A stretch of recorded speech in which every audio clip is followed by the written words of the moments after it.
What is going on, everybody? Welcome into the top 5 now of my 2022 NFL Deep Dive series, as we're going to take a look at the Green Bay Packers.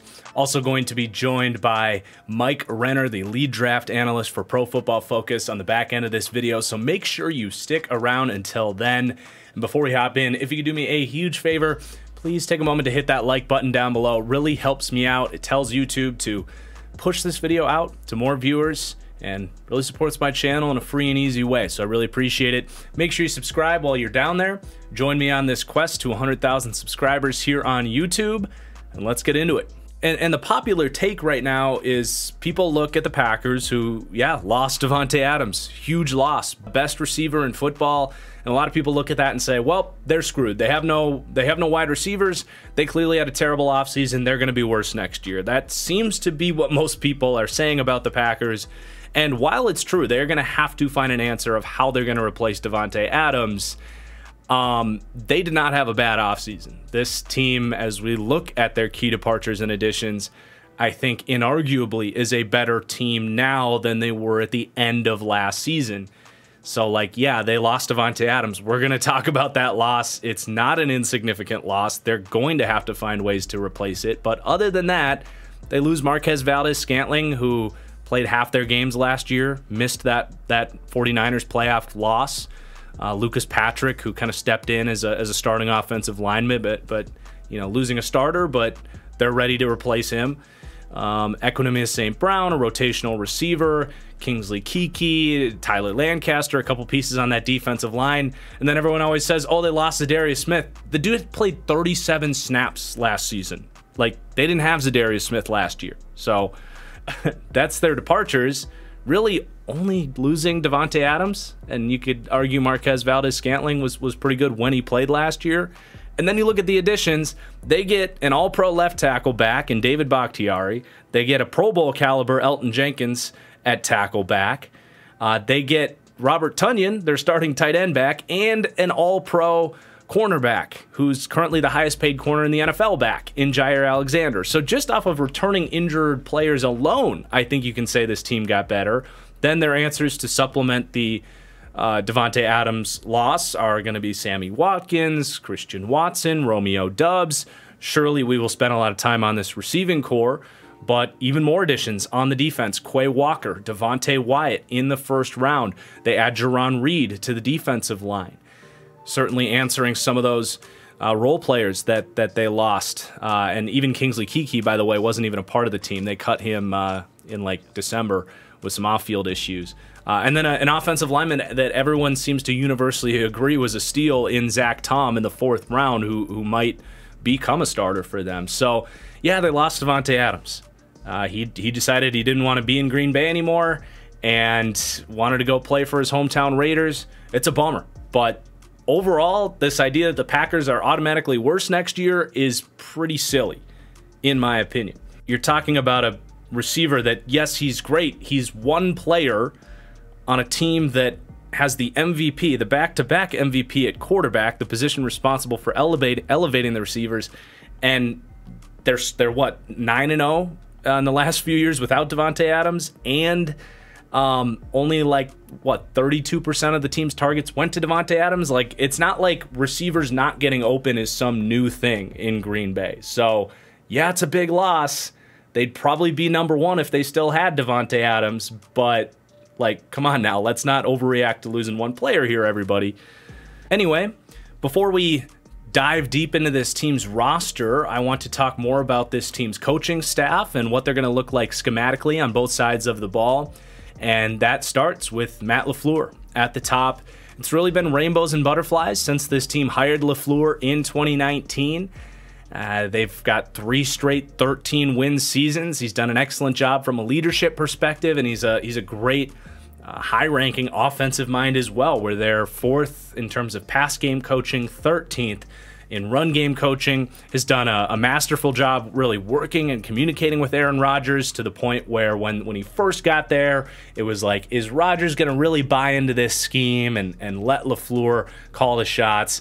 And after about a month, it was like, yep, he is. And now they have this great relationship. where on and off the field they really work well together, and they can really draw back to, okay, 2 years ago we ran this against this coverage, and just kind of like boom, boom, boom, draw on those experiences, and they can bring it out in certain opportunities throughout the season and throughout a game. So just excellent play calling, excellent scheming here.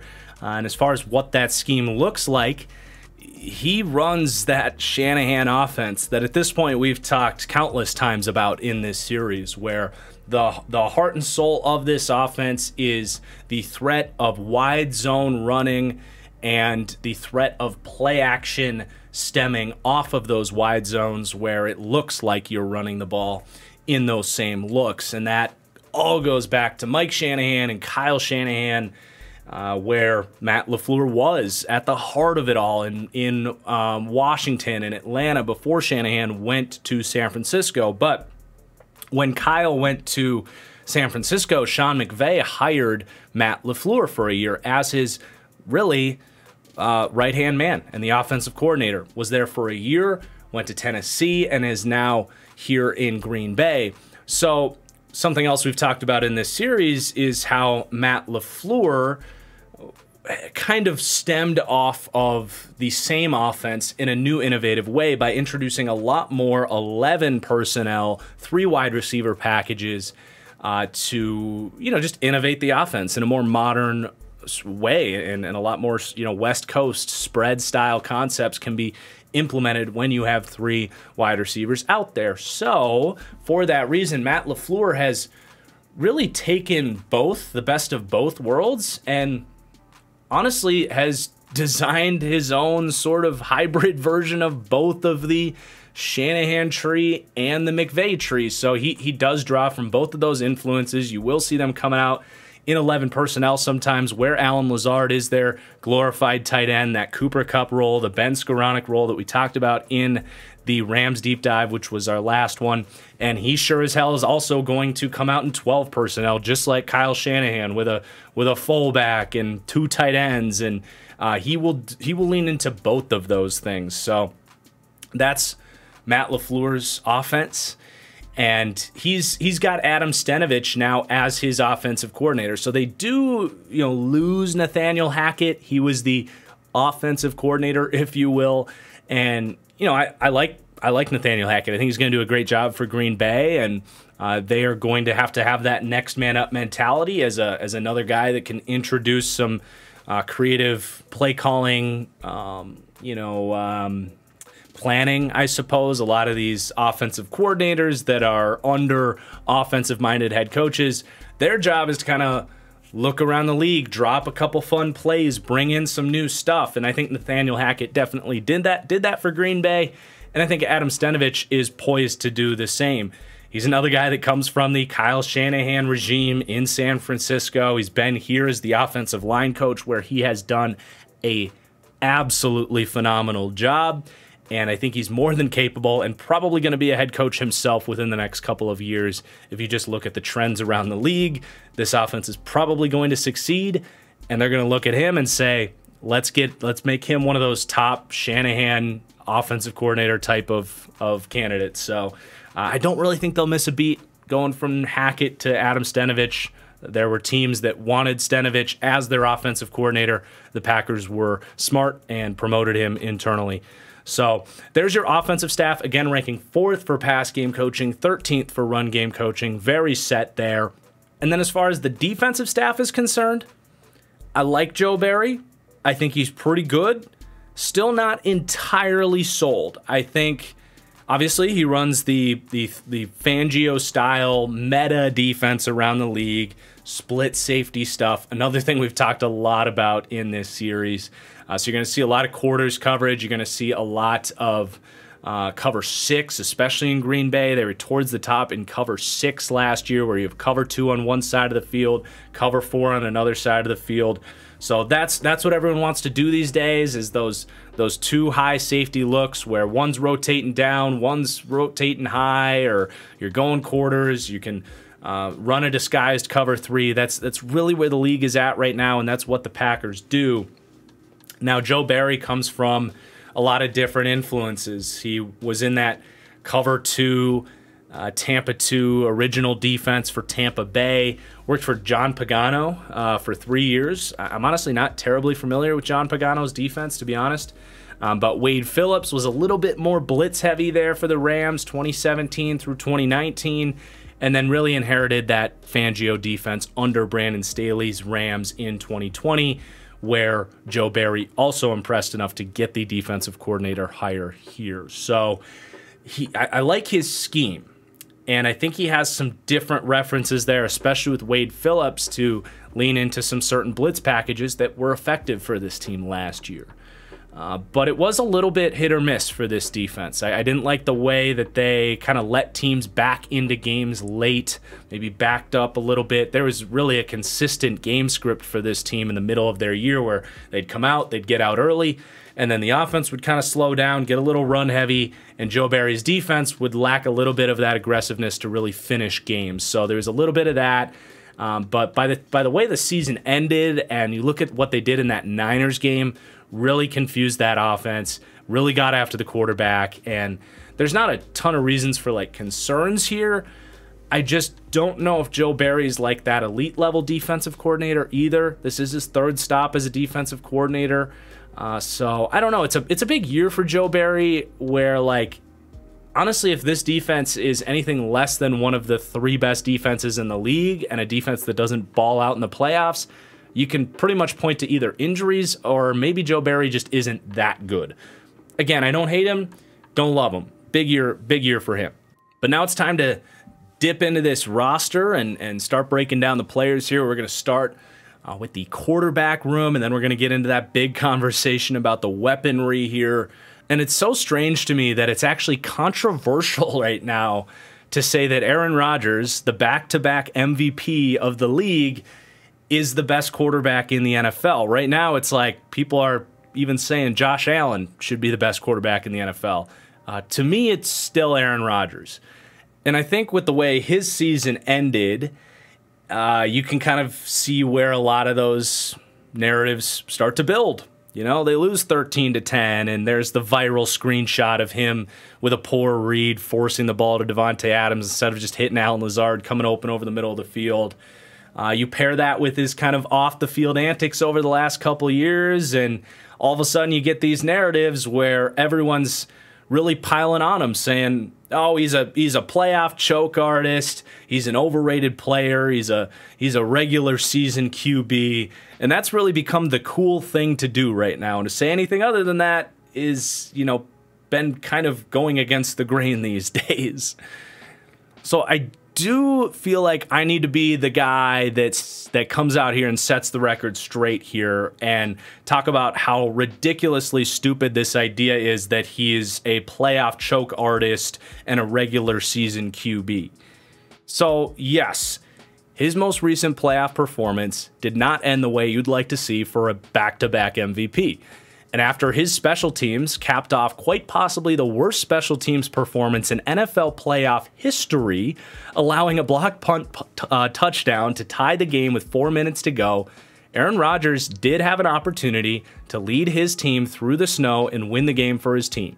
And in that moment, I'll admit, he looked about as shook by that block punt as everyone else. He did actually get tunnel vision and missed an opportunity to go win that game. No doubt. There's plenty of blame to go around in that game, and the way that Aaron Rodgers ended that game is part of that blame. Now, let's clarify one thing first.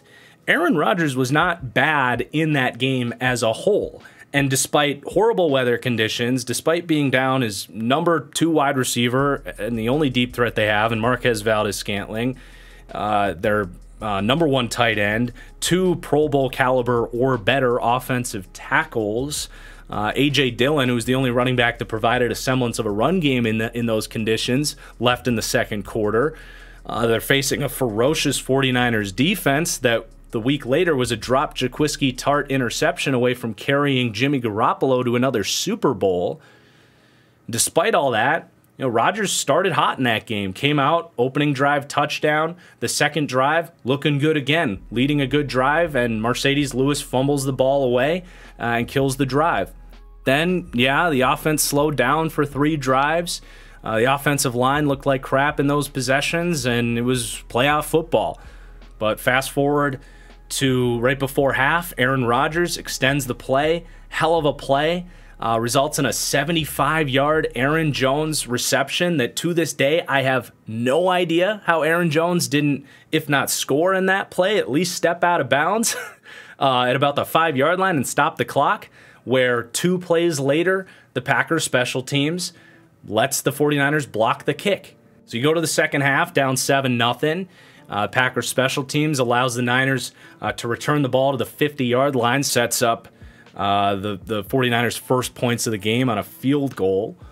The Packers' first drive of the second half then stalled on 3 plays after a horrific drop by Josiah DeGuara that killed the possession and nullified a great play by Aaron Rodgers. Rodgers, after that, led a masterful 14-play field goal drive to bring a 7-point lead into the fourth quarter. Then the next drive after that featured some great defense by San Francisco, and we get the infamous block punt touchdown, setting up that last possession that was really where Rodgers did kind of shut down a little bit. So you want to say he didn't play like an MVP in that game, fine, I'll allow it. But the overreactions this offseason have been honestly hilarious and incredible, with people acting like he's some regular season QB and a playoff choke artist. We're talking about a quarterback coming off his first ever career playoff game where his team scored less than 20 points. Tom Brady, by the way, has had that happen 7 times since Aaron Rodgers came into the league. And he won a Super Bowl in one of those performances. Aaron Rodgers is top 3 in all-time playoff quarterback rating of any QB that's played more than 10 games, top 3 in all-time playoff PFF QB grade, whatever stock you want to put in that. He's led clutch game-winning drives or game-tying drives against the Cowboys, Seahawks, 49ers, Steelers, and Cardinals. 2 of those games then went to overtime, only for Rodgers to never see the football after his team lost the coin toss. And to top it all off, here is the chronological order of his last 9 playoff losses and the amount of points that his defense allowed in those games. 31 points, 37 points, 44 points, 26 points against the Arizona Cardinals after Rodgers led a clutch touchdown drive, setting up overtime in which he never got to touch the football after his team lost the coin toss. The year before that, they lose in Seattle after Rodgers clutch field goal drive with 40 seconds left in Seattle against the Legion of Boom defense. Team loses the coin toss. He never touches the football. Before that, a 45-point loss, a 37-point loss, a Super Bowl victory, and a 45 points allowed loss. If you think I'm making those numbers up, I'm not. And if this doesn't put the ridiculous choke artist narrative to bed, then I don't know what will. But somebody needed to say it because this is getting out of hand. Anyway, Aaron Rodgers to me is the best quarterback in the NFL. The back-to-back defending MVP brings the perfect balance of what everybody loves about Tom Brady with the quick decision-making, the accuracy, avoiding mistakes in structure, while also providing a nice balance of elite big-time plays where he's using his feet to extend plays, wicked arm talent to make some of the more incredible throws you'll see throughout a season. So no, he doesn't have the highlight reel of a Patrick Mahomes or a Josh Allen, but the consistency that he has is a big reason the Packers were second in offensive EPA. He's a reason he was basically the unanimous MVP over the last couple years, because people watch him play, they say, well, everyone's been saying the Packers need to add wide receivers. Yeah, he's got Davante Adams. He's great, but he doesn't have a whole lot else to work with here. But he's elevating this team to immense levels, and all of a sudden that's going to stop now that Davante Adams is gone? I don't think so. So Aaron Rodgers, to me, is the #1 quarterback in the NFL, and obviously a significant part of this #5 overall ranking for the team. I'll spend a little bit of time talking about Jordan Love. I was a big Jordan Love fan coming out in the draft. Definitely some stuff that needed to be cleaned up then, and I think still needs to be cleaned up. I've certainly been concerned about the accuracy with Jordan Love throughout his NFL career here, and it's something that wasn't great from him coming out. And I really like his athleticism. I think he has an underrated arm. I think he's better at reading defenses and making decisions than he gets credit for. It really is about the footwork and the accuracy. He's had a really up and down preseason for me, and I'm still like cautiously optimistic about Jordan Love. And if something were to happen to Aaron Rodgers, I think Jordan's one of the better backups in the NFL, and it would be fun to see what he would look like. But I don't think this team is a Super Bowl contender with Love either from what we've seen. So still cautiously optimistic about Jordan Love there as the backup. But now let's get to the big whammy here, right? The glowing kind of red flag that everybody knows about the Packers, and it's this wide receiver room. Can it be enough with the rest of the talent in place here for this team to win a Super Bowl this year? And it's a tough one to answer. Like I said, if they still had Davante Adams here, they're probably coming in ranking number 1 in my power rankings. So I'm not trying to undermine the urgency for this group to step up, basically, because that's what it is. They're making a bet that the back-to-back MVP, the best quarterback in the NFL, making $50 million, can take a couple of rookies and a Sammy Watkins and elevate this group. And it's not a horrible bet to make, but I'm also not going to act like I wouldn't have done more here, right? Like I said, you got to trade up in the draft. I would have been more aggressive in free agency. I think there's a lot to be critical of Brian Gutekunst's inability to basically fix this wide receiver room. And I say fix because I think it's important to note that they've had issues for years. And yes, they've had Davante Adams, and he's helped shelter a lot of this stuff. And this team has still had a lot of success despite that. Now, they want to be able to get over that hump in the playoffs and win a Super Bowl, and that's going to be a question, right? They're going to come in third for me in the NFC, and this group's going to have to be better for them to get over the Niners and the Bucks and potentially the Rams as well, depending on how their season plays out. But let me just tell you the 2019 Packers receiver core, a team that won 13 games and still went to the NFC Championship. So yeah, they had Davante Adams, but you can go back. Davante was not Davante yet in 2019. Really good receiver, just kind of bordering on being a number 1 at that point. But then you had Geronimo Allison was that team's number 2 wide receiver, who didn't even make the Detroit Lions the next year. He was terrible. Jake Kumaro, who was a laughingstock when Rodgers said they should keep him, but if you look at the team at the time, they should have. Allen Lazard was picked up mid-season and wasn't really fully utilized and was a practice squad pickup who I still don't think is any good. Darius Shepard has, 3 career receptions. And Marquez Valdes-Scantling was, fighting for playing time because he dropped the ball every other time they threw him the ball. So that receiving core was way worse than what they have now, and Rodgers made it work. This group's a lot better than then, and I think you look at the way their season ended, I think you could potentially make an argument if these rookies work out that this group is even better than what they had in the playoffs last year where, yeah, you had Davante Adams, but the Niners literally doubled him all the time. Davante wasn't some game changer in that game. And they didn't really have a whole lot of answers. So now you sprinkle in Sammy Watkins if he can stay healthy. You bring in Romeo Doubs, who looks great. Christian Watson, who's basically a first-round pick for them. Year 2 of Amari Rodgers. There are other pieces here that maybe can be enough if everything else is great here. But anyway, let's go piece by piece here and talk about what my expectations are for this group. So you have Allen Lazard, who I think stinks. I think Packers fans need to get realistic with him. He's a wide receiver 4 for anybody in the league. I think he doesn't make the roster of about 20 teams in the league. He's an oversized wide receiver, no route running prowess, and despite being 6'5", he doesn't win contested balls and has had drop issues throughout his career. Rodgers likes him. That's the biggest thing he has going for him. And that could lead to a relatively productive season. He's not a number one wide receiver. And at some point this year, it's going to, the truth always comes out. And at some point, he's going to get passed up, whether it's Watson getting healthy, Romeo Doubs being legit, Watkins staying healthy.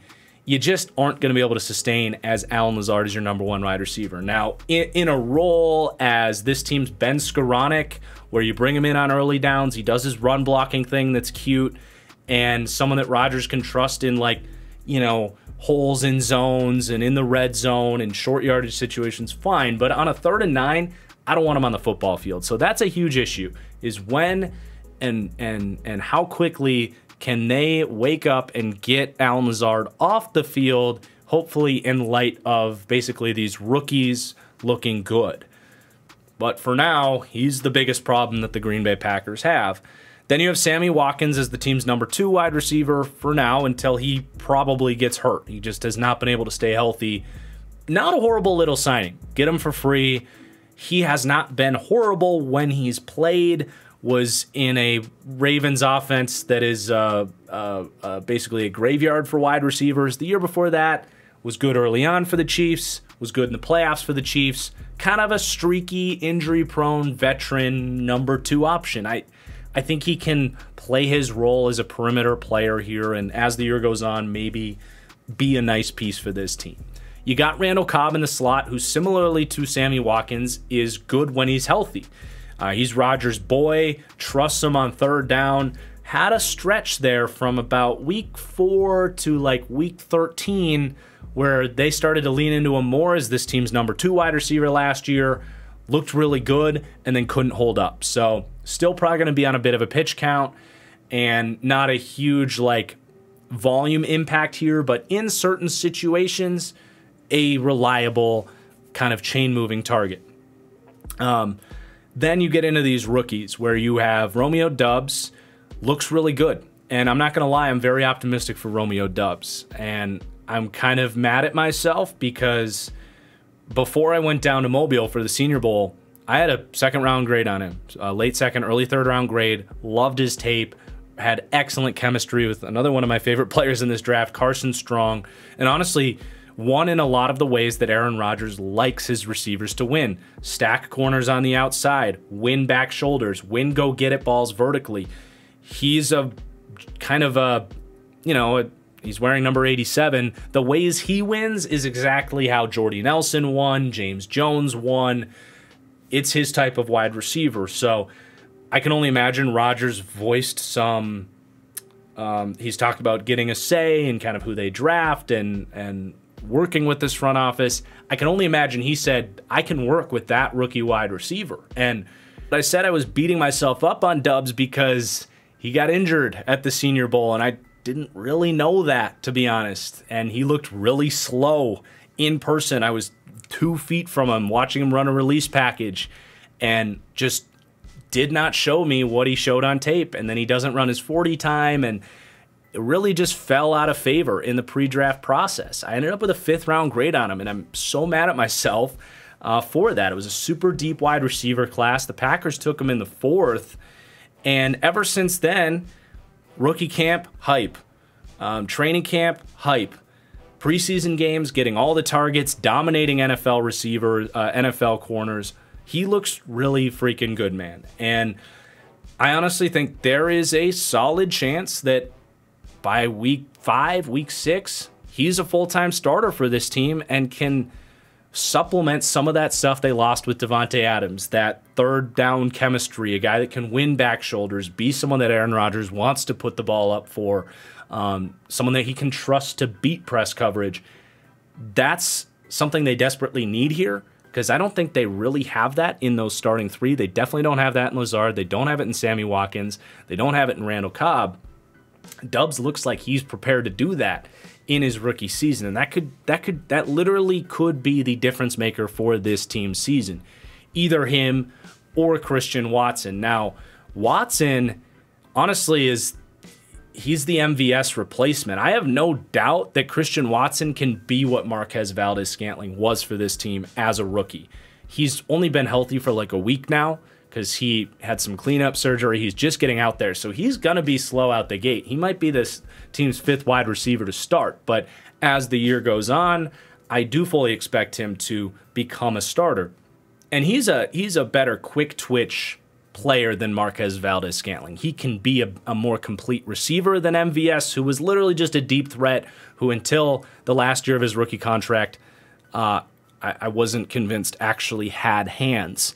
That's another issue for Christian Watson. So they definitely see a kind of plug-and-play MVS replacement there. The role makes sense, and I think by year's end, he's probably going to be a good weapon for this team. But early on, I just don't know if and when that's going to happen. And then I also like Amari Rodgers. I really do. He's slimmed down a little bit, and I liked him as a 3rd-round pick for this team, and a lot of these Packers receivers have taken some time to kind of get up to speed. He's got a perfect opportunity here with a great mentor in Randall Cobb. He gets to work with Aaron Rodgers, and they're going to have Randall Cobb on a bit of a pitch count. So working in Amari Rodgers, where he could turn into a starting slot receiver in this league. He was a 3rd-round pick last year. That's not nothing. So I still believe in Amari Rodgers. Year 1 was just kind of a wash. He just didn't get a whole lot of opportunities. So there's reason to believe that he can, climb as the year goes on as well. It's a really unique wide receiver room. And I look at those rookies, and honestly, like, maybe next year, that trio actually could be ideal. Like, if Doubs is a quote-unquote X wide receiver that can run the whole route tree, you have Christian Watson as your Z deep ball guy, Amari Rodgers as your Y, your slot.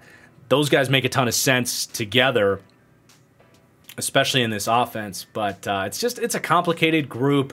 There's scattered talent, but it's just unreliable because you got 3 basically rookies, and then you have 2 injury risk guys that are right now your 2 best wide receivers and a tight end. That's a lot of time to spend on this group, but this is seriously going to make or break this team's season. So I think it's important to kind of talk about how it could play out, or how, if those rookies don't take over here, this team is legitimately in trouble and will not win a Super Bowl this year. The amount of pressure that they're putting on those guys, it could not be any bigger. So they do have some other pieces here on top of an already kind of deep group, if you will. You have a Samori Toure who's a 7th-round pick. Not super familiar with him. Had an okay camp, I guess. I don't see him really making the team here. Maybe on the practice squad. They pick up Travis Fulgham, who I actually think is a better player than Allen Lazard if he were to get that opportunity and get that confidence with Aaron Rodgers. Because he actually wins contested catches, unlike Allen Lazard, and he also blocks. He was here in Green Bay on the practice squad before kind of going to Philly for a little mini breakout year. So I think he can play. I think they keep him on the practice squad, and I think he is a piece. I will say, if like Watkins goes down early and they have to put him on IR, you could call up Travis Fulgham, and he might give you some decent depth. I think that's probably how that plays out there. Yeah, so that's your wide receiver room. And then the tight end's a pretty decent group. You have Robert Tonyan, who I think is a starting caliber player, good athlete who can separate off of play action, and not having him did hurt this passing game. They get him back healthy. That's a legitimate piece being put back into this offense that was not there for that playoff push, especially when you look at a Josiah DeGuara that, man, like that drop was brutal. Josiah DeGuara is not a good receiver. He has no instincts in that part of the game, but he's here as kind of a 3rd tight end, a wing player. Maybe he develops here in year 3. I doubt it, but a decent athlete who's kind of used as a mismatch piece sometimes. And then Mercedes Lewis is here as a blocker, but it is noteworthy how good he was after the catch last year when he wasn't fumbling the ball. Really high broken tackle percentage, so they'll run screens to him. And that's kind of his threat as a receiving tight end. And then they'll definitely get these running backs involved in the receiving game as well. You have Aaron Jones, who's a top 10 receiving back. He's really good. Smooth hands out of the backfield, excellent on screens. Like, he has a chance to be this team's leading receiver, because I think all these guys are probably going to get like 500 yards. I think Aaron Jones could be a 700 or 800 yard type of guy. and he might even play some slot receiver as well. He certainly will, as a matter of fact. A.J. Dillon's really good in the screen game and in the check down game. A really difficult player to tackle in space, so he's a weapon as a check down option. Kylan Hill's a really good receiving back coming off the PUP last year. Was just starting to flash when he tore his ACL last year. And hell, Tyler Goodson was a really nice undrafted pickup for this team. I would like to see them keep him as a fourth running back here. I don't know if they'll have space for him. Maybe Hill can start the year on IR. I don't know. But Goodson has a ton of athletic ability, and I think he's got a lot of upside. I thought he was someone that could have a James White type of career arc with his receiving prowess. So keep an eye on him.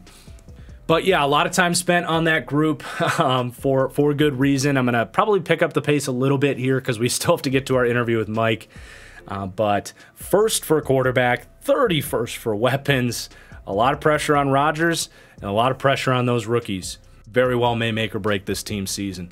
But the offensive line's in really good shape. I think when people say the Packers are too high at 5, this is a big part of what they're sleeping on is this offensive line.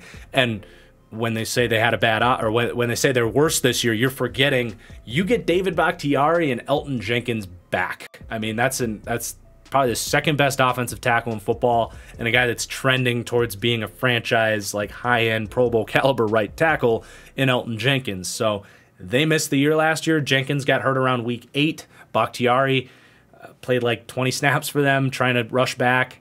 Not even rush back, get back.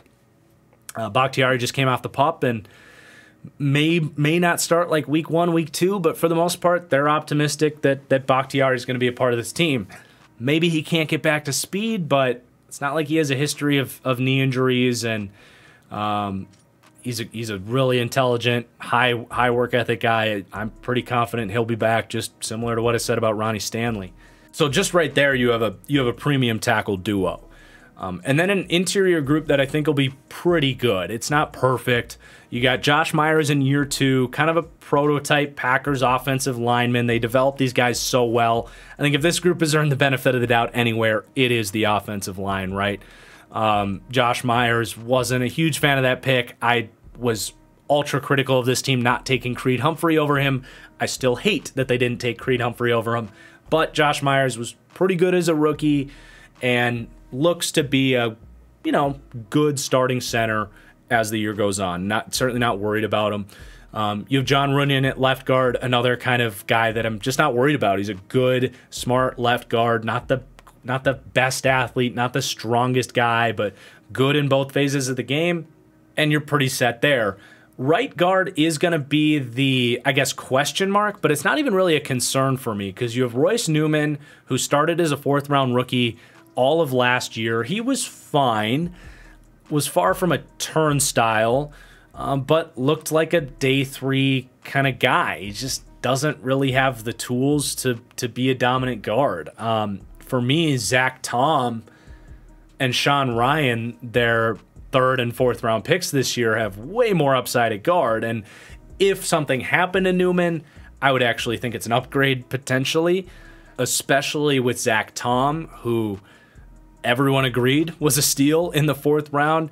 You won't find many more technically polished linemen than Zach Tom. Undersized guy, but again, just ultra athletic, ultra refined as far as his technique, and someone with 5 position flexibility. Was a center early on in his Wake Forest days, played tackle, can surely play guard as well. He's been, by all reports and based on how he's playing in the preseason, he's looked incredible and is viewed by many as one of the steals around the league. So I'm not sure they don't just start him at right guard or play Elton Jenkins at guard and start Zach Tom at tackle, which honestly, I wouldn't hate that. I think they have an incredible swing piece there in Zach Tom that if he's in there in some regard as a starter by year's end, you might actually have an upgrade there, getting Royce Newman off the field. You also have a really good backup tackle in Josh Nijman, who was forced into starting action last year when Bakhtiari and Jenkins got hurt, and he held his own. He played really good football. I think this team made a mistake not starting him in that game against the Niners because he had played really well, and they kind of rush in the veteran Dennis Kelly, and Nick Bosa had his way with him. Whereas Josh Nijman started the earlier game against the Niners and played much better against Nick Bosa. So I like Josh Nijman. He was kind of a developmental traits-based undrafted pickup, and he's got all the tools. He's worked on his technique. He's a really nice piece to have as a backup tackle. So we didn't even really mention Sean Ryan, who's going to be moving into guard, where I really liked him as a guard. I didn't like him as a tackle because he's got slow feet, but he's incredibly strong and a nasty run blocker. Had a really good game against Kayvon Thibodeau, showing off that anchor. Thibodeau more of a power rusher type, at least coming out. So there's something there with Sean Ryan as well. And I really like this offensive line. Sure, you have some pieces that are unproven. Josh Myers, that right guard spot, but I do see this as a strength for this team, just as it typically is. They've retooled it. They've reloaded it. They rank 6th for me for pass blocking and 14th for run blocking. And then to complement that, they have a really good group of skill player blockers as well. You know, Tunion's kind of a wide tight end. He's someone to get on the wing. He's not too much of a factor there. But Mercedes Lewis, one of the best, biggest blocking inline tight ends in the league. Josiah DeGore is a decent lead blocker. That part of his game is fine. Inline, not so much. You got Alan Lazard, who's a glorified tight end, but as a receiver, he's one of the best blocking receivers in the entire NFL, maybe the second best behind Cooper Kupp right now. And Sammy Watkins, it's why the Ravens liked him. It's why the Packers like him. He's a really good run blocker as well. So for a wide zone offense, they do a really good job of securing that perimeter. And that's important when you have potential home run threats in Aaron Jones and A.J. Dillon. So it's another huge strength of the team. The Packers rank 6th for me at running back. You got Aaron Jones. We're all pretty dang familiar with Aaron Jones at this point. I think he's kind of overrated. I don't think he gets enough criticism for how bad he's been in this team's playoff losses the last couple of years. But overall, really good vision, explosive player, can be a home run hitter with pretty good speed. Like, he does not have that elite level speed. That's why I thought paying him top running back dollars was stupid. I think you can put a Kylan Hill in there and get... It sounds bad for Packers fans, but it's proven time and time again. If you don't have a Nick Chubb, a Dalvin Cook, a Jonathan Taylor, a Derrick Henry, it mostly doesn't matter who your running back is, especially when you can get a talented guy like Kylan Hill in the 7th round. So, like, they should have let Aaron Jones go. I think it was stupid that they brought him back, but he is here. He's really good, and he helps out this run game. So it is what it is. And then you have A.J. Dillon behind him, who I think this year A.J. Dillon surpasses Aaron Jones as the better running back here. Completely different styles, but A.J. Dillon to me brings something that, say, a Kylan Hill or an Aaron Jones can't. He's 250 pounds. He has 4.5 speed and brings the hammer. He is one of the best short yardage backs in the league. He'll hit a hole. He'll run through guys. He can get low and fight for really difficult yardage for this team. And that's something they frankly needed as that Niners game went on. He got hurt and their offense really needed him. But in a year where they're going to be very run heavy, that is another little sidetrack here, is this team's going to run the crap out of the ball. So to have 2 really good backs is important, just to deal with durability and stamina. But this is a team that, if they can avoid leaning on their wide receivers on 3rd downs, a team that's not afraid to go for it on 4th if they have to. But if it's 3rd and 2, 3rd and 3, there's few backs in the league that I'd rather give the ball to than A.J. Dillon. And he's going to be a big weapon for them in that way. But he can also run all their outside zone stuff that they like to do as well, because he does have some sneaky speed when he can get into space. He's not Derrick Henry. He's far from it. But definitely can provide enough speed to get to the edge and be a threat in that way as well. So I do think A.J. Dillon is the better back here. They'll both have very productive seasons. Like fantasy football, I like both these guys. And yeah, 6th ranking for running back. And it's going to be a run game that they can really count on. And I already talked about how I like Kylan Hill if he can get back healthy. Goodson is more of a receiving prospect for me. So, I mean, maybe he could be an Aaron Jones type of replacement, but I'm not counting on that. And then Patrick Taylor actually got some opportunities last year, and he looks like a decent like practice squad stash call up if A.J. Dillon gets hurt, because another guy that's like 230 pounds and can play that role for them. And you also get a little bit of a boost from the threat of play action from Aaron Rodgers. Can't really crash down on those stretch runs because he's such a great threat to boot out on those naked boots.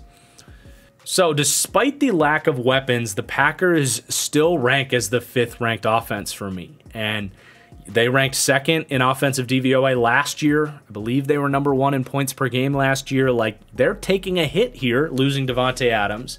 But I don't think it's quite the dramatic hit that some people are afraid of. You still have the best quarterback in football. You have a great coaching staff. You have a much improved offensive line from what they had last year.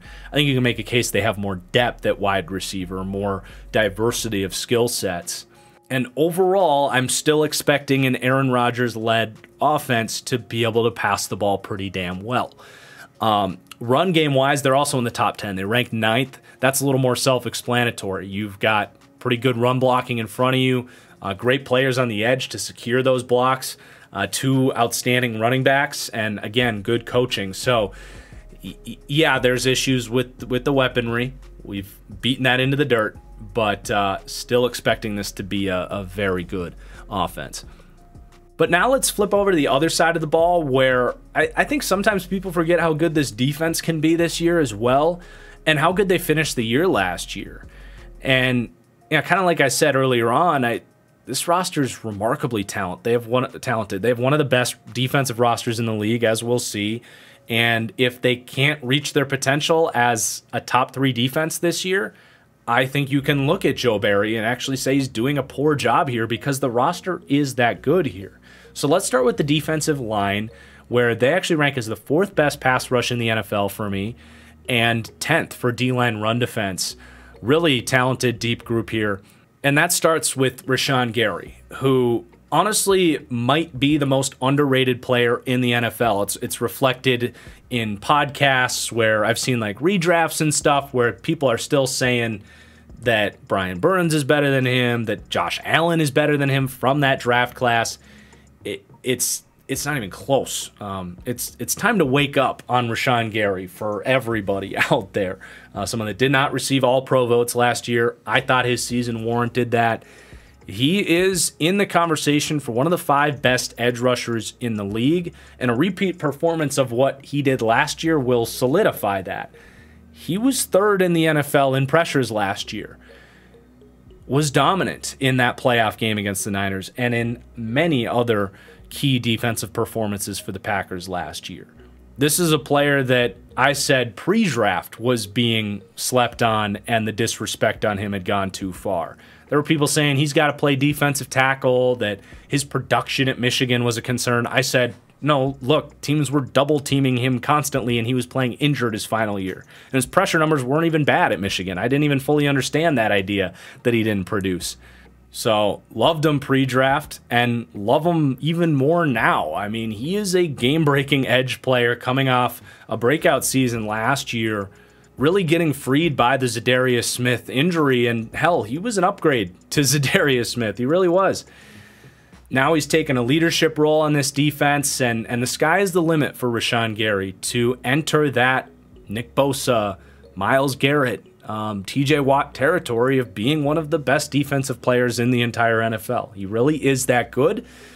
The tape and the numbers and his pre-draft really bios, it all adds up with Rashawn Gary. So it starts there, certainly doesn't end there. You have Kenny Clark, kind of as the number 2 running man here, who's one of the best interior rushers in the league, certainly top 10. An absolute handful of a pass rusher, and he's a two-way player as well. He's one of the better run defending nose tackles in the league, and can contribute as a rusher as well. So pretty dang good as a number 2. He would be the best defensive lineman for a lot of teams around the league. And then you include the fact that you have Preston Smith, who, as a number 2 rusher, is in an ideal situation. Really consistent, persistent rusher, not the most athletic guy, not the most bendy guy, a strong player with really good technique, a 3-down player who's really good against the run.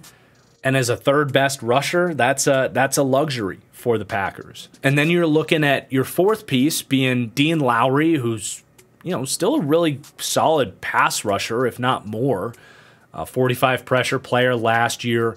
They're certainly looking for even more explosiveness at that position, though, as they draft Devonte Wyatt, who the hope is can be a first-round talent that completes this group into potentially the best defensive line and the best pass rush in the entire NFL.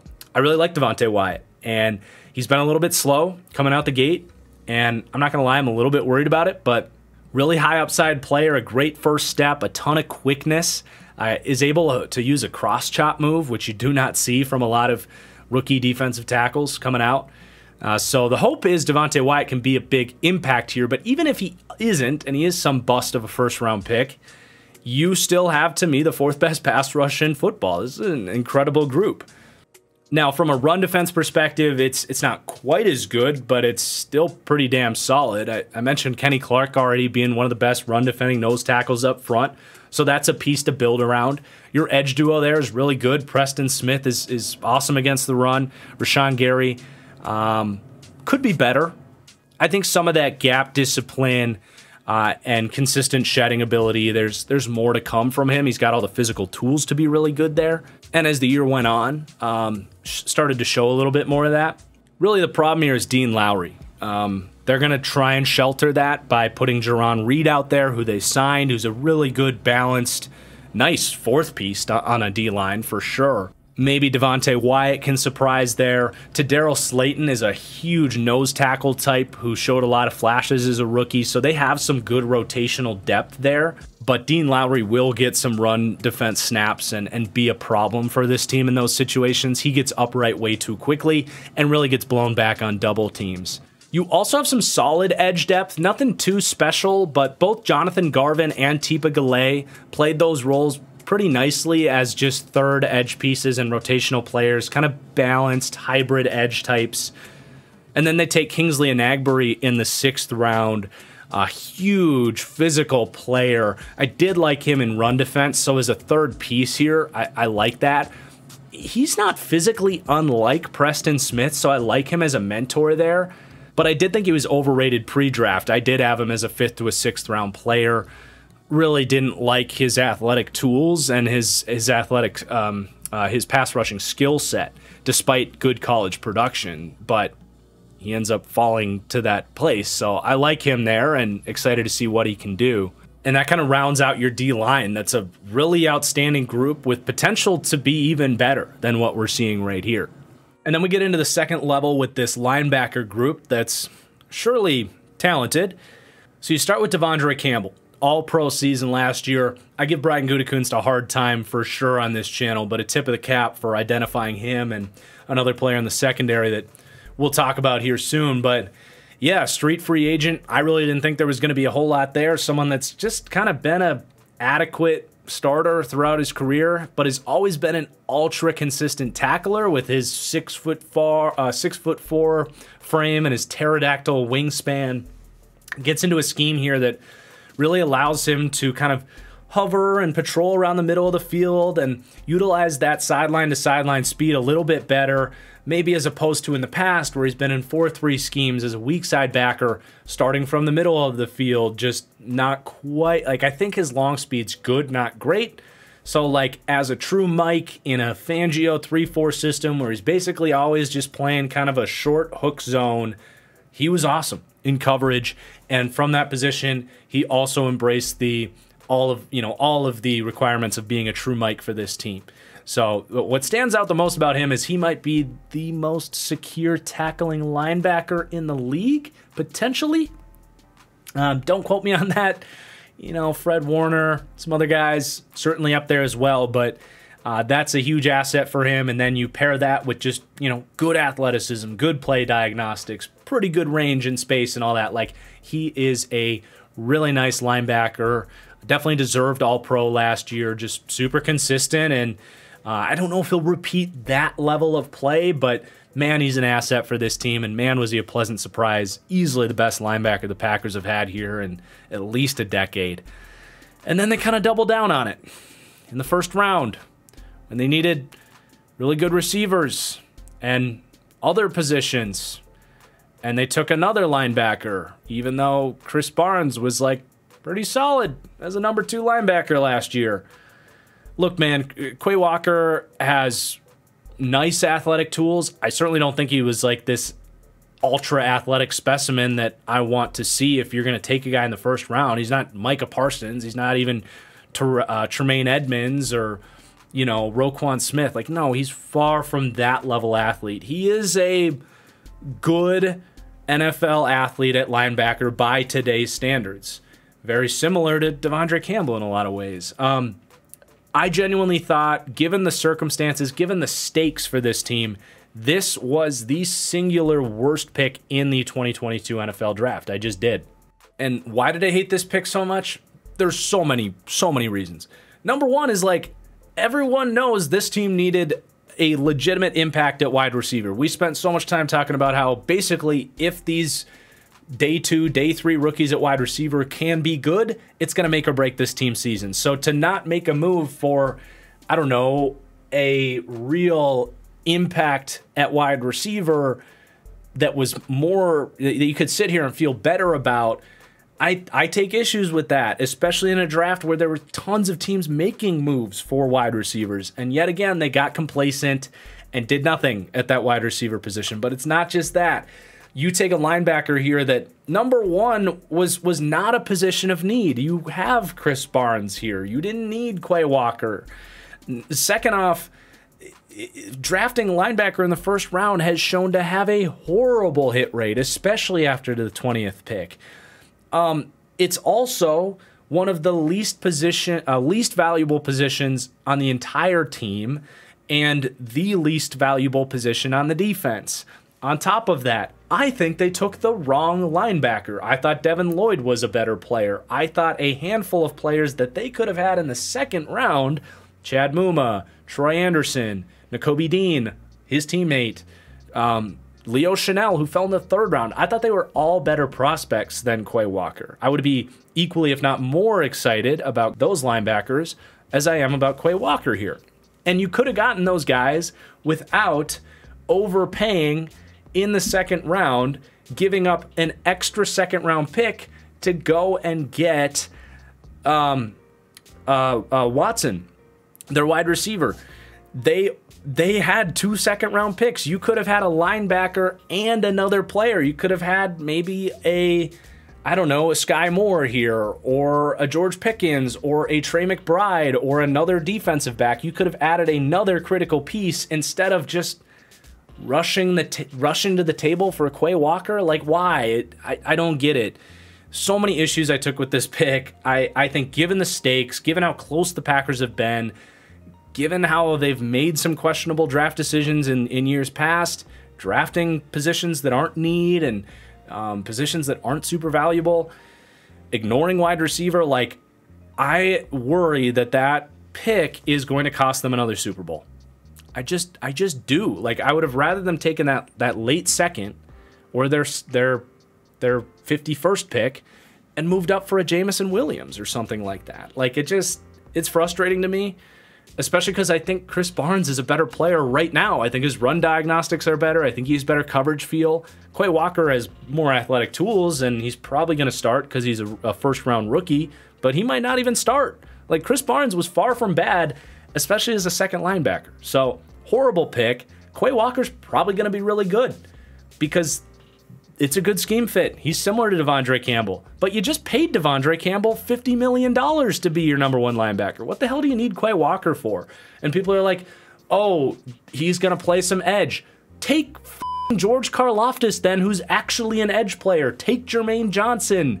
Take Arnold Ebiketie. Like, that's dumb. And we're going to see in the secondary here in just a moment, they have no depth. Take Daxton Hill. This pick was so freaking stupid. It gets me fired up. I think given the stakes, given the need that this team had at other positions, this was the worst pick in the 2022 NFL draft. He's probably going to be a pretty good linebacker, though. So on top of that, you have Isaiah McDuffie, who's an athletic guy, killing it in the preseason. Like, I think he can play. Another reason you don't draft a Quay Walker in the first round is because there are countless athletic guys that go in the 3rd, 4th, 5th round that take some time in the league at a linebacker position that's really difficult to understand. A couple years in the league, those tools start to come through and they become good players. I liked Isaiah McDuffie. I would have been totally fine with this linebacker room. In fact, they may have ranked even higher with Chris Barnes and Isaiah McDuffie. Yeah, it was bad. It was really bad, and it's just how I feel about it. But it should be a pretty good linebacker room. They rank 11th as far as coverage goes and 7th as far as run defense goes. And if Quay Walker is really good, this could be one of the best linebacker duos in the league. So there's some more potential there for sure. All right, let's get on to the secondary, where this is a remarkably talented group. A little bit top-heavy. I'm certainly worried about the depth here, but there's no holes in their starting lineup. And that, of course, starts with getting Jair Alexander back. Like, that's huge to plug him into a secondary that was already really good last year. You're talking about the second-best corner in the NFL, potentially even a better cover corner than Jalen Ramsey. I don't think that's like outlandish to say. He's an even like just his raw athleticism. He can cover more space than Jalen Ramsey. Now I rank Jalen Ramsey higher, and I'm not going to go that far, but he is that level of a player, right? And we talked in the Rams deep dive last week, like, oh, what happens if the Rams lost Jalen Ramsey? Well, the Packers lost their version of that in Jair Alexander, and these guys stepped up, and they were still pretty damn good. So you're plugging that player back in. That's huge. That's absolutely huge. He's a lockdown guy. They're going to move him around, and just like we said with Jalen Ramsey, this team can now they run a lot of zone coverages here. Cover 3, cover 4, cover 6. They can now leave Jair on an island, basically man-to-man, either on the outside or sometimes they'll use them in the slot as well. And they can shade the rest of the coverage away from him. It's a massive boost. So getting him in there is huge. And then you resume with the secondary they had last year. So you have Eric Stokes in year 2. He kind of proved me wrong. I didn't hate him. I had a 2nd-round grade on him. I loved the athletic tools. I compared him to Trey Waynes, like been a pretty good NFL player, but I think he was even better than that. I felt like his zone feel was a little bit better than I expected in year 1, and just in general was a much more physical, quick twitch player than I remember watching at Georgia. And he's a guy with 4.2 speed. He can run with anybody, and really good man coverage technique. And by year's end, he was a really good corner for them. Had his rocky moments early on, so you hope that what you saw was growth and not just fluky, streaky coverage type of stuff. But in general, for Eric Stokes to go from your number 1 corner last year to now your number 2, that's another big upgrade. Like, he's going to be drawing a lot easier assignments. And if he continues to get better at 22 years old with his athletic tools, like, he could be, like, this could be the best cornerback duo in the NFL relatively easily, I would say. I don't think that's even unlikely. Like, man, that's a really exciting duo right there. And then you have Rasul Douglas. One note here before I talk about Douglas is you don't have a true slot player. And I think it's a little bit weird, and I'm curious to see kind of how they shelter that. So, like, I think it's going to be a little bit of Jair in the slot and a little bit of Rasul Douglas in the slot, just kind of based on matchups and how they're game planning it that week. Because if you're dealing with like a bigger slot guy that week, say they're playing the Rams and you got Cooper Kupp or Michael Thomas for the Saints, or just, it's going to vary. But if the slot players are bigger, not necessarily quick twitch guys, I think it's more of a Rasul Douglas slot week. Whereas if you're going against Deontay Johnson or, these rapid slot receivers, you might want Jair in the slot that week. So it does provide some nice flexibility, but it also opens up some variance, I suppose. Because Douglas is certainly at his best playing that off coverage, quarters coverage, where he can anticipate routes, read the quarterback, and he's really aggressive, but he's really smart as well. And he's very much in that same light for me as guys like Trayvon Diggs and Amani Oruwariye, where he's going to gamble in coverage, but a lot of times it's a smart gamble. And on top of that, he's not some great athlete, so you don't want him in a situation like Trayvon Diggs is in Dallas, where he's going to have to cover number one wide receivers. No, he's not going to have to do that at all. He's just kind of a lurking zone defender in this system that's always waiting to jump on balls. So he's a great situation there. One-on-one man coverage, again, I don't want him going against Stephon Diggs and Justin Jefferson. No, hell no. But that's why you got Stokes and Jair Alexander here for, right? So as long as Joe Barry can think and use these guys correctly, no reason that can't be the best cornerback trio in the league, and it already might be. Then you get to the back end with these safeties, and I love Adrian Amos. He's the ideal quarters kind of Fangio system safety because he literally can do everything. He's got the size to come down in the box and thump. He's a really good tackler, and from quarters where he's playing a little bit closer to the line of scrimmage than you would maybe from a cover 3 shell, he's perfect in that spot. And he's got range as well over the top. He can drop into a cover 3 single high look. He can do 2 shell, cover 2, cover 6. They'll rotate these guys. He can do all that stuff.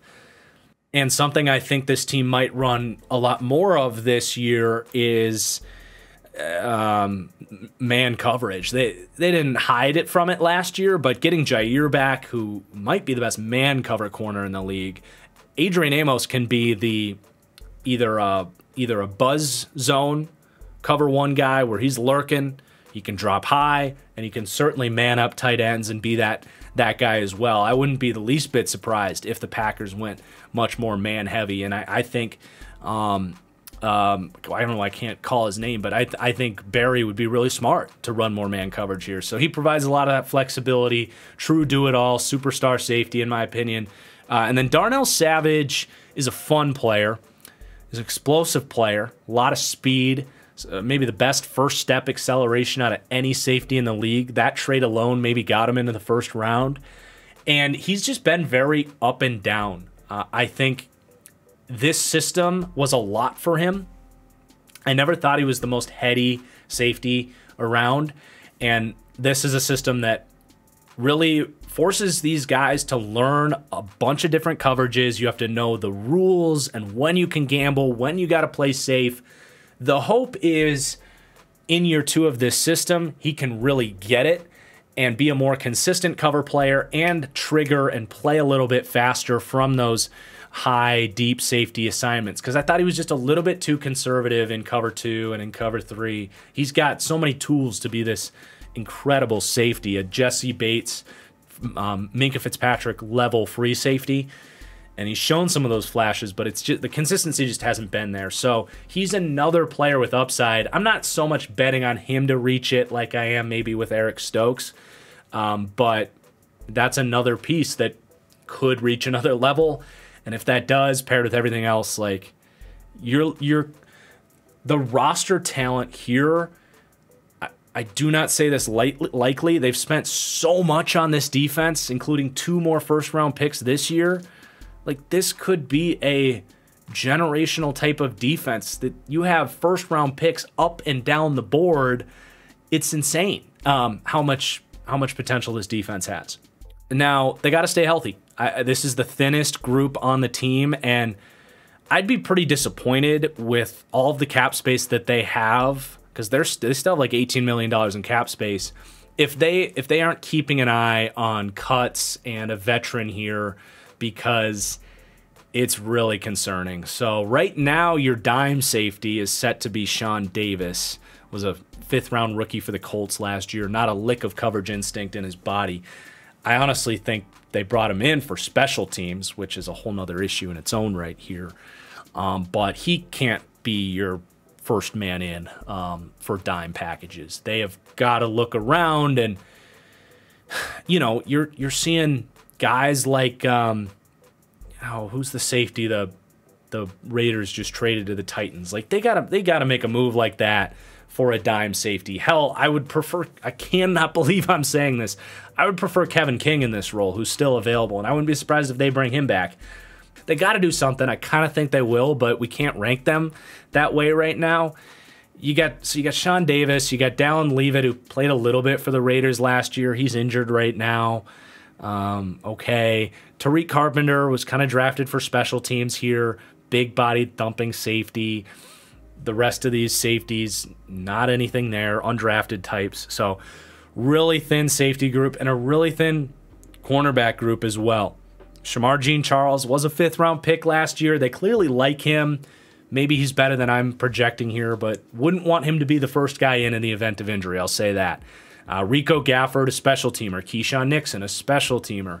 Keandre Thomas, Kabion Ento, not a whole lot there. This team, I think, needs to go and either monitor cuts. For example, a Fabian Moreau was just released by the Houston Texans. Something like that. Not a starter, but real veteran depth in this secondary. Because if someone goes down here, it's automatically you have a weak link. Like, you're going to have a weak link either way, but, like, teams are just going to go at that part of the field. So they got to add someone here. I'm cautiously optimistic that they will. So there's definitely a depth concern there in the secondary. But the starters, man, this has potential to be the best secondary in the NFL. And I wouldn't even fault you if you rank them that way right now. From a run defense perspective, Amos is pretty damn good, but the rest of these guys are just middle of the road, really. Savage is maybe a little bit of a concern in run defense, but that is what it is. So all the potential is there, but I have them ranked as the 5th best defense in the NFL. And that's like maybe worst case scenario. And if they finish as the 5th best defense, I think Barry should be ashamed of himself. Like, they should be at least a top 3 defense with this roster. The pass defense does rank 3rd. I think the run defense, Quay Walker's got to prove to be a good player. They're going to have to rotate really well up front there, with Dean Lowry being a bit of a problem. The secondary's got to really play their role there. It's not a bad run defense by any stretch of the imagination, but this is much more of a high-end pass defense than a run defense. So 5th for offense, 5th for defense, a really well-balanced team, except for special teams. They have a bottom-tier second special teams in the league. Cost them their season last year. All the writing was on the wall before the playoffs. Go back and watch that Bears game where they potentially had the worst special teams performance in regular season history. I'm not going to detail why that is, but I'm not the only one that made that point. It's ridiculous how bad this special teams is. Now, they're making an effort. They've drafted players for it. They've brought in veteran free agents. They now have the highest paid special teams coordinator in the league. Didn't seem to make a lick of the difference in the preseason. They were giving up a bunch of long kicks. Mason Crosby's still hurt. It's a huge eyesore. And honestly, if they had a really good special teams here, they maybe would rank a little bit higher. It is that big of a problem. And between that and the wide receiver room, those are the 2 areas that could cost this team a Super Bowl this year. Other than that, it's a pretty damn good roster and just team in general, as we recap with their strengths and weaknesses here before we look at their schedule and get into the interview with Renner. Yeah, a lot of strengths on this team. Coach and culture, a strength. Quarterback, obviously, a strength. Offensive line, I see as a strength. Running backs, a strength. Pass rush, a strength. Secondary, a strength. Overall upside as well on defense, like insane. You've got receivers, got to step up. You need those rookies to step up. And we've seen a lot of rookies do it in the NFL recently. Packers are going to have to repeat that trend, or they're not going to win a Super Bowl this year. Depth in the secondary. They got to stay healthy or sign someone. Special teams, as we mentioned. And they sure as hell better hope they don't run into the Niners in January, because we know how that's going to end. Let's look at their schedule. So it's an easy schedule. It really is. They lucked out there. Honestly, I see 8 games here that they should win. Their division is pretty easy. Chicago twice, Detroit twice. This team should take care of business there. I think Minnesota at home, Week 17 as well, is they'll be favorites in that game. I will say at Minnesota week 1 is a really bad draw for the Packers because this is a team that I think will get better as the year goes on, most notably because of those wide receiver issues. They may also not have David Bakhtiari for the first couple of weeks here. So Minnesota, another team as well that I talked about being a team that the reason they didn't rank as high as maybe they could have is because they are such a injury risk of a team. Well, week 1, they're going to have those pass rushers. Adam Thielen's going to be healthy. Like, that team's going to be locked and loaded in Minnesota for the opener. Not going to be an easy game there. But in general, I expect them to go 5-1 in the division. And then they play the NFC East that's already shaping up weird with Dallas trending downwards with a bunch of injuries. They play the AFC East, so going to be favorites in all of those games other than Buffalo, which is going to be a hell of a Sunday night game, by the way. And then their remaining games are going to be at Tampa Bay, week 3. Should be a bloodbath there. Tennessee at home, and the Rams at home. Both of those games, primetime games at Lambeau, I expect them to be favored in. So it's far from like a cakewalk, but compared to some of these top teams we've done, this is about as easy as you could ask for, and that's a huge advantage and a lucky break for the Packers. I think this team gets to at least 11 wins. They've won 13 games in 3 straight seasons. With this schedule, I don't expect them to go 2 wins less than that. And even if they do, they're still hitting the over. So I like that bet. My projection has them at 11.1. That's the highest we've seen so far. And this team is tied with the Rams for the 4th highest Super Bowl in odds in the league at 11-1. That's about right. If you believe in the Packers, I think that's a good bet. If you think the receiver issues are going to hold them back, I wouldn't bet it. So there is your outlook from me with the Packers, but we're not done. Don't go anywhere. We're bringing in the lead draft analyst from Pro Football Focus, Mike Renner, for an interview. Before we go any further with the video, I want to take a second to tell you about my friends at SeatGeek. I truly believe that SeatGeek outclasses all of the other ticketing apps. It's where I buy all of my tickets, and for good reason. I really enjoyed partnering with them. They're great with me, but they just have the best app, the best user interface. They have the best prices. You get your tickets immediately. They have customer support. Again, I really think you should be buying your tickets on SeatGeek. If you're going to football games, other sporting events, concerts, do it on SeatGeek. And now using promo code FranchiseGuy, you will save $20 on your first purchase. And all the better, you're going to support my channel in the process. So again, that's promo code FranchiseGuy on SeatGeek. Let's get back to the video. And now I'm thrilled to welcome into the Packers Deep Dive a fellow Packers shareholder and the lead draft analyst for Pro Football Focus, Mike Renner. Thanks for coming on, man. How you doing? I'm doing great.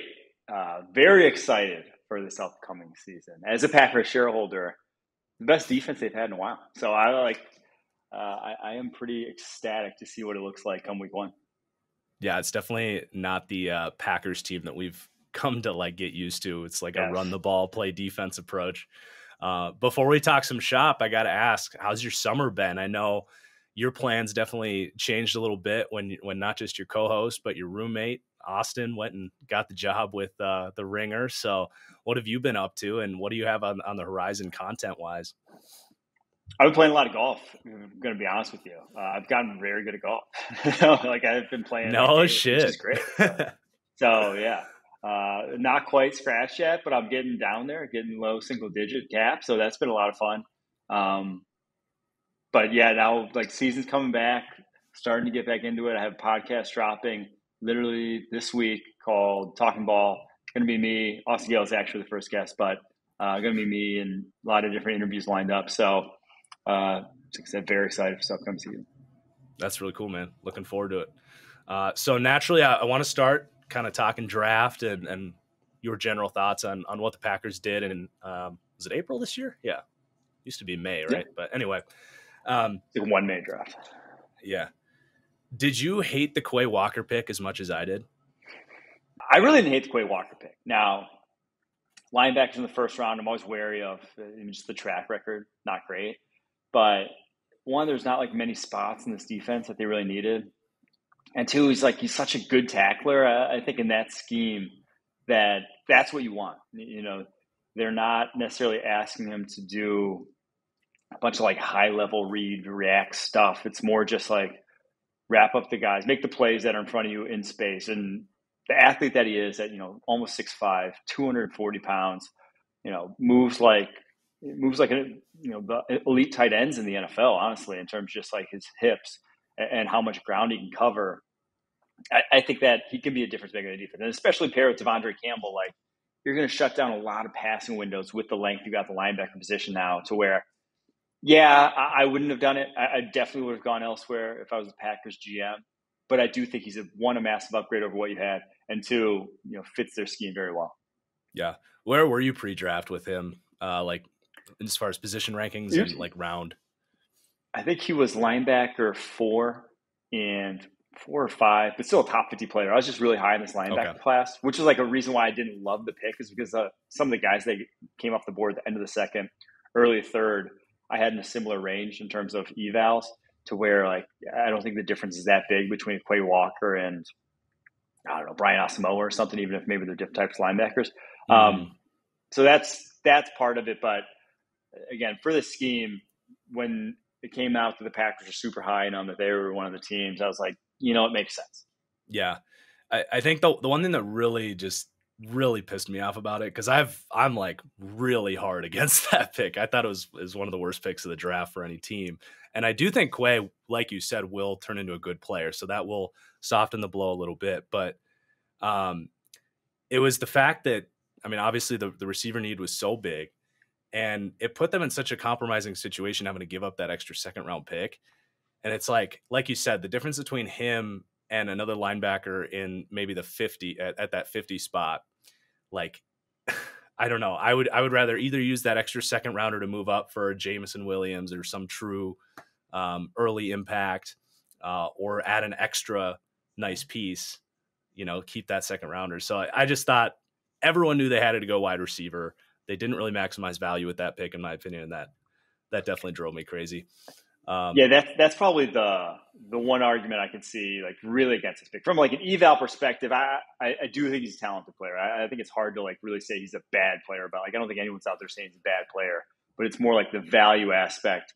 It's like you use those 2 second round picks to move up to get one Christian Watson. Could you have used one of those second round picks to move up from, what was that, pick 22, to get one Jameson Williams, or one, I guess not Chris Olave, he didn't fall that far, but like one of those guys at the top of the draft? Could you have gotten one of those instead? Because I think the difference between those guys that went in the first round and Christian Watson is massive, whereas the difference between Quay Walker and the linebackers that would have been in the 50s, to me, is not that massive. Yep, exactly.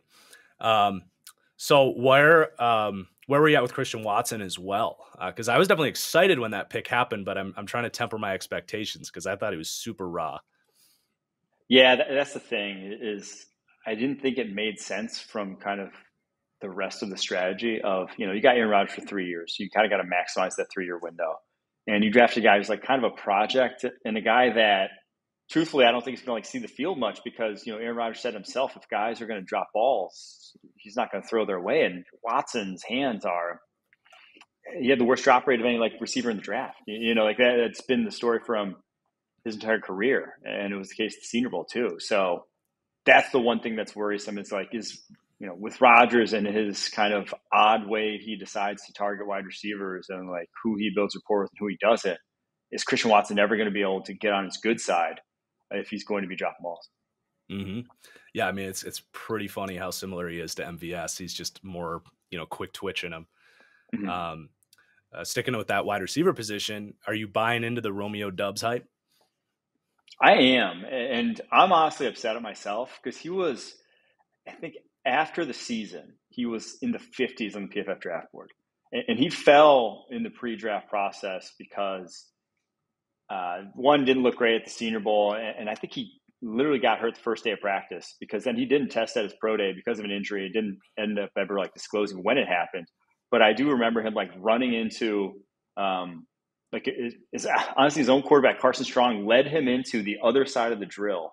The team that was going on the other side, he trips, gets up limping, and then like did not do well. That was the very first day of practice. Did not do well the rest of the week in terms of like, he had some nice reps, but just wasn't consistent. So I'm like, that wasn't great. got hurt pre-draft, didn't test until right before the draft. And I was like, okay, like given his tape at Nevada, which I love, but it was a lot of like separating down the football field, a lot of like separating with physicality and not necessarily being this super high end athlete. Like, is that going to translate against NFL competition when it didn't look, necessarily ideal at the Senior Bowl? But like, if he was hurt, he could throw that shit out the window. So I do think that what he put on tape against guys like Ambry Thomas, in that week 1 preseason 49ers game, like stacking a guy who was shutting down your wide receivers last year in the playoffs, is not, you can't fake that. I don't think you can as often as he's done it already this preseason. So yeah, I do think it's real. Maybe not, is he going to be Devontae Adams? I don't think so. Like I wouldn't put number 1 wide receiver expectations on him at all, but can he be a real nice number 2? Like, can he be a part of an interchangeable group? I definitely think he can. Yeah. I'm glad you brought up like the pre-Senior Bowl view on him, because I remember I headed down there. I think I was standing next to Spielberger, and I was like, that's my dude. Like his tape was so good. Like I think I had him, close to top 50, kind of like you. I think sounds like you were even higher on him than me, but yeah, that whole pre-draft process was just so bad for him. But if he's hurt, like how do you balance that, And I think pre-Senior Bowl, he was way ahead of Christian Watson. So yeah. Yes, and he was. And I do think he was, even when they got drafted, I'm like, if we're thinking about impact this next year, I bet on Dubs first. Now, long term, Christian Watson, what he could be is insane. But like, I think Dubs is a guy who can make an impact right now. And I honestly think he will. Like what he's done already this preseason, he's flashed more than any, like Amari Rodgers. He's going to be passing him over the depth chart here very shortly. So. Yeah. Fitting he's wearing 87, because I see a lot of Jordy in there with the release and the deep ability. And he's more, so like what the Packers have gone for over the years at wide receiver has been like him, like bigger, or not like bigger, but well-built, 6 foot to 6'2", who can run slants, till the cows come home. That's like Romeo Dubs, which is why it surprised me when they drafted Christian Watson. He's like, that's not him. He's like longer, rangier, more speedster, but like not that sudden one-cut physical wide receiver that, James Jones was, that Jordy Nelson was, that Greg Jennings was. So I was a little bit surprised. And even like Terrence Murphy was that too, way back before he got injured. So that's kind of just been the Packers' MO, that I was surprised that they went away from that when they drafted Watson. Yeah, for sure.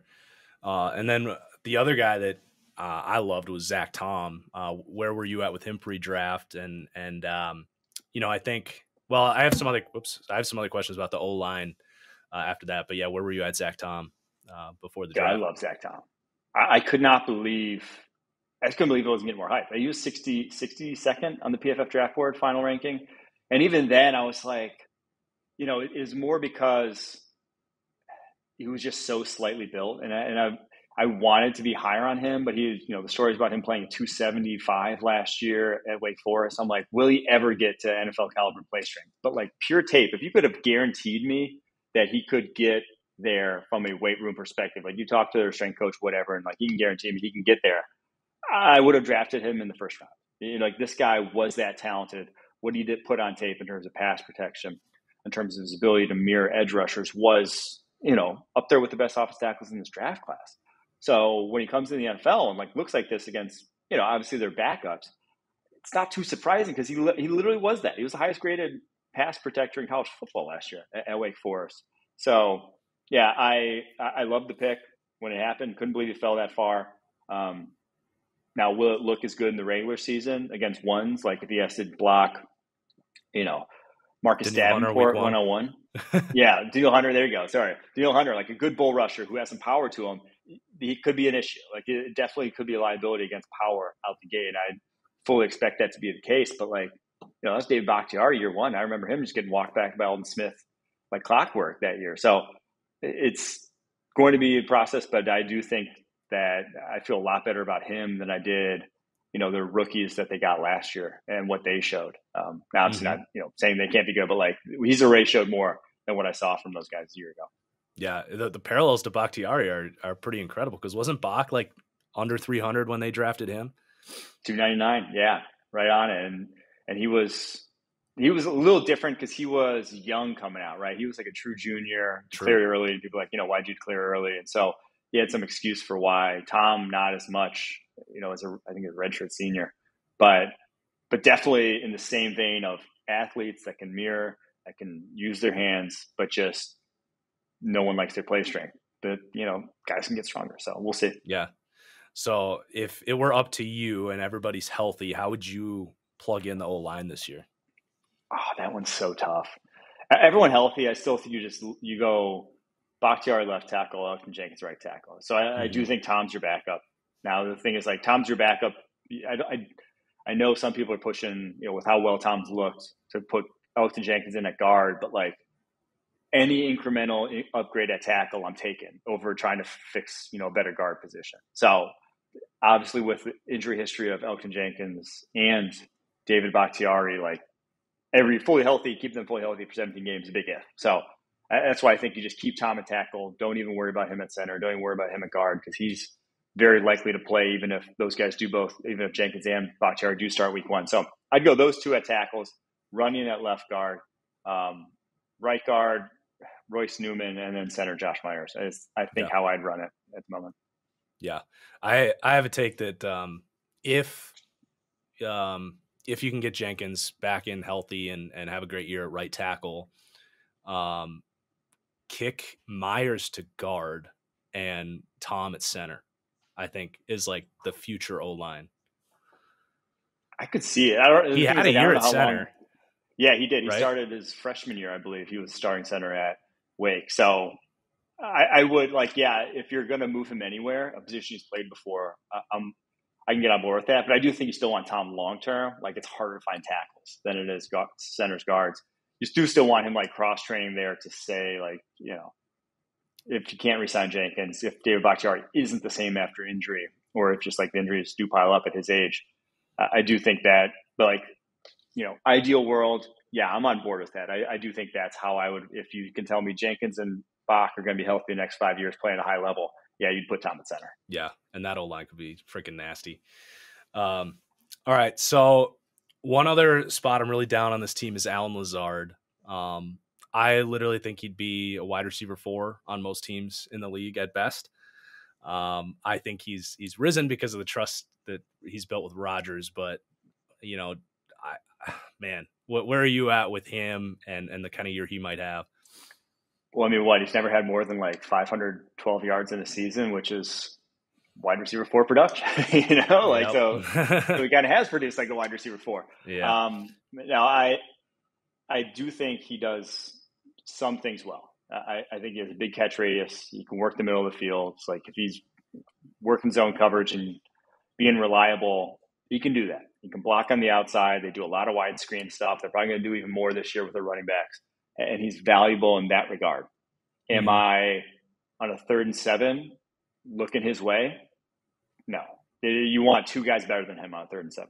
That you're looking for to beat their coverage before Alan Lazard. And I think we've seen that repeatedly. He's just not a guy you want to rely on in those sort of situations. He's thrust into a bigger role, but I already think from what we've seen from Romeo Doubs and just Sammy Watkins, even last year with the Ravens, like those are 2 guys I would rather throw to on a 3rd down than Alan Lazard. So that's why I worry a little bit about this receiving core and what it's going to look like when kind of the chips are on the table. Mm-hmm. As we all do. There was 2 players on this team last year, just kind of street free agents that really broke out, Rasul Douglas and Devondre Campbell.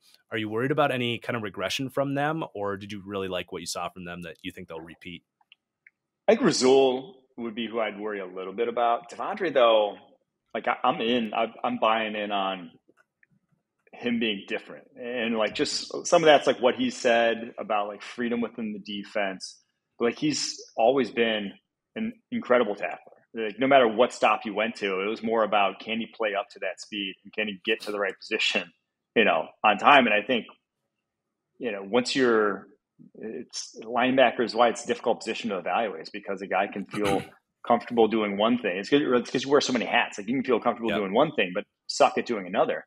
And he found kind of the home where they ask him to do the things he's good at, or allow him to, play to the speed that allows those physical tools to shine. So I think it's real. Maybe he's not all pro level, but he's not regressing back to the guy who's signed for $2.5 was it 2.5 mil a Yeah. year ago or whatever it was. Some like basically prove it budget, is even going to start kind of contract. I don't think we see that at all. Douglas is the one where it's like thrived on kind of splash plays, thrived on, hitting the high end of I jumped these routes correctly this year. I know he is that kind of player, a heady player and a physical corner, but I do think he's not the guy you necessarily. I wouldn't be surprised if he's, their slot corner when it's all said and done, just because when you take those chances on the outside, they can lead to massive plays. When you take those chances at slot, you're not really you cost them maybe like a first down. It's not resulting in a 75-yard touchdown. It's not resulting in the OBJ double move that we saw on him in that Rams game. So I do think that could be where he ultimately ends up with this team. Yeah, I'm really curious to see what they do with the secondary. Like, I think they'll just move those guys all over the place. I think Stokes will stay outside, but yeah, just kind of depending on matchup and game plan, I think they'll move Jair and Rasul around. It's a good problem to have, like glad we're talking about this problem for sure. Yeah, no, definitely. This defense, like you said, has come a long way. I think we have 4 linebackers now better than, say, like the early Blake Martinez days. Because I like McDuffie. Don't hate on Blake. I like Blake Martinez. He was fine. So stiff. He was such adequate. a stiff. He should. I'm never also higher. Paid, but he was fine for him. I think Barnes is pretty similar, like level player. I mean, Martinez racked up the tackles. He was instinctive, just such a limited athlete. Then, like obviously those McDuffie, Barnes, Campbell, Walker, like night and day in terms of just the speed they got in this defense. Yeah. Yep. So have you had the stomach to go back and revisit the Niners game yet on tape? No, and honestly, like I was at the game and I was pretty yammed, and like I don't even like really have a great handle on how the series of events went down. Like if you told me to like really describe the game back to you, it would probably be a little shaky, but I just have no interest in going like I know what happened. Yeah. In my heart, maybe not in my head. And it was probably the most embarrassed I've been leaving Lambeau Field. Yeah, I was at the 2007 NFC Championship game, and that one wasn't like embarrassing, like Favre's last game. That was more just like crushing. This one was like embarrassing. Like it just didn't feel like a real loss. Yeah. I mean, the one time the defense shows up and you get probably the worst special teams performance in the history of NFL playoffs. Dude. Yeah. I mean, that was I was sitting in that end zone when it happened. I was just like, and the feeling was just like, that was it. Like that was the game. Because it was just with the snow coming down, no one could do anything. Yeah. And I went back and rewatched it kind of before having you on here this morning, but Rodgers gets a lot of flack for choking in that game. It's been kind of the meme around Twitter, and watching it back, like far removed from it, I do think after that block punt, he shut down. Obviously the play with Allen Lazard coming over the middle, but it did seem like that block punt and the snow coming down, he did kind of like just get put in a different place mentally, because he actually play for play was actually pretty good. Yeah. But before that throwing punt, the ball. Go ahead. Yeah, he was like putting the ball where he wanted. Like the ball was not missing a lot of throws. It was just he started to get after that block punt. He was like, "Where's Devontae?" Like that's all I can rely on. It just went into kind of like reverted back to all he knew, and it was just throw to Devontae. Yeah. Well, the 3 plays. Well, that was the third down. The play before that, he had tunnel vision on Cobb. Was just kind of staring at him in the flat and almost threw a pick 6. It was just not a Rodgers-esque play. Oh, yeah. And the play before that was one of those read alerts. They were just running a classic, the off coverage on the left side. If they got off, just flip it to Devontae, he'll get 6. But I mean that's a Packers classic. And the outside backer just alerted out to the flat, and it was like a broken play. So it was really like 3 straight bad reads on that last drive by Rodgers. That was just so uncharacteristic. I lied. I did revisit the tape for one play, and it was I went to the All-22 because in the stadium on the Aaron Jones play before the half. Yes. I was convinced. I was like, he's going to score. Like when he caught it, I'm like, he's ahead, like literally ahead of everyone. And I went back to look, and he had ground, and now he was maybe starting from a little bit slower of a place, but he was in front of yard for yard. I can't remember who ended up tackling him. And then he angles right at him, runs into him. It was Tart. I was like, if he runs in a straight line, maybe he doesn't score, but he gets no worse than the 5-yard line, and ended up. And he's out of bounds. 20 and out of bounds too. It was the most. I couldn't believe. Looking back on it, that play, I was like, that. I couldn't. And obviously, what could have been, should have been, but like that one was rough. Yeah, he doesn't get enough criticism for his playoff performances. Honestly, I mean, he was horrible against the Bucs in 2020. Fumbled and was a non-factor. Granted, it's a great run defense, but and then I mean, he was, other than a couple of good, flat receptions, and I mean that was a great play, but you got to score on that. If you're running back getting paid $10 million, like, dude, that's horrible. So the running back, I mean, and Dylan getting hurt, like that was. Whew. Yep. Everything went wrong. It was okay. Well, all right. Let's bring in some positivity here. If you had one breakout candidate that you had to bet on for this year for Green Bay, who would you go with? That's tough because it's a loaded team, but I'm gonna make it even harder and say non-rookie. Okay. We already talked about those guys. I think. I just realized how hard that is for this team. Yeah. I mean, like, is AJ Dillon? Can you call him like a breakout candidate? I said, like, I do think this O-line, when healthy, and this running game is going to be very good. So I think AJ Dillon, double-digit touchdowns, maybe not 1,000 yards because they're obviously have two-headed. Aaron Jones going to get a lot of touches, but I think quite easily the best statistical year of his career. I think when he's given the opportunity, he's going to. Yeah, I think it's about as good of an answer as I think he overtakes Aaron Jones as the clear best runner on that team. And I do think they still use him in like a complementary, like you still kind of see short yardage, a lot of the same things we've seen in the past. But I just think he gets used more, and like both of them on the field more because Rod's going to ask for it. Yeah. All right, Mike, that's all I got for you. I really appreciate you taking the time to come on. Anything else you want to plug before you get on? What was the name of the podcast, Talking Ball? So it's called Talking Ball. Drops Thursday, August 25th. Make sure you go check it out anywhere your podcast found. Nothing much. The PFF app drops this week. Wherever you find apps, App Store. I think it's actually only on iPhone. So only on the Apple App Store, but their PFF app. Make sure to go check that out. Brand new. It's actually super cool. It's been a lot. We got a full team working on this thing. So it's pretty cool. That's about it, though. I could talk Packers all day. So thanks for having me on here, Marcus. Yeah, for sure.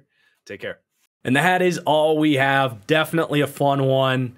Really looking forward to getting this out to you guys and interacting with you in the comments down below. So let me know what you think.